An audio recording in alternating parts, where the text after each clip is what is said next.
Until he replaces words with action against corruption within his own ranks, the DA sees no further point in wasting our breath in endless talk shops with the ANC. For that reason, the Democratic Alliance's federal executive, which met at 1 p.m. today, has resolved to withdraw from the national dialogue with immediate effect.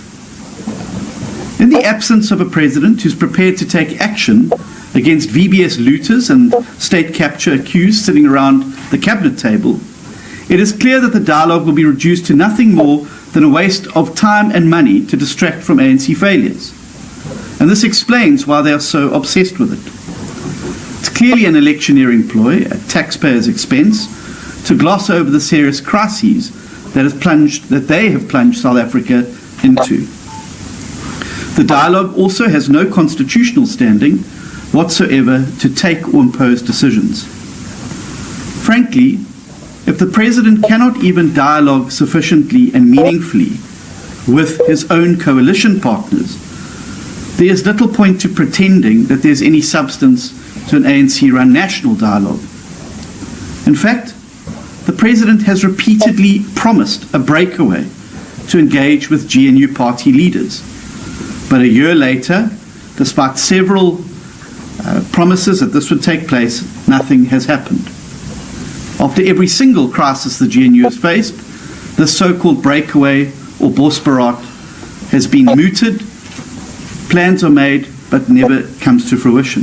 Similarly, a proposed breakaway for the cabinet to deal with how we interact with each other as cabinet members and resolve disputes and disagreements that will inevitably arise in a government made up of more than 10 political parties. A year later, nothing has happened.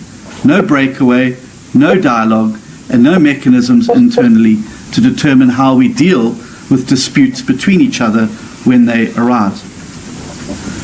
Plus, I make the point that we have already had a national dialogue last year. It's called an election. And the people said very clearly in that election that they do not want to have anything to do with ANC one-party arrogance or domination. So, effective immediately, and until action is taken against those corrupt individuals, the DA will have no further part in this process.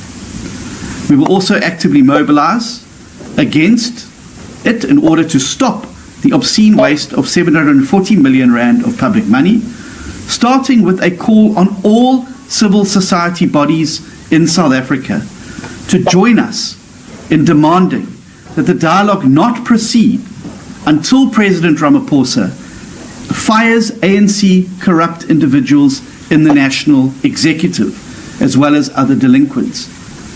Because the reality is, no matter what the dialogue resolves, no matter how many noble resolutions it may take, and no matter how many feel-good moments it has, nothing will change in South Africa for the better if we keep the same people around the cabinet table who have involved themselves in corruption, maladministration, and misleading of Parliament.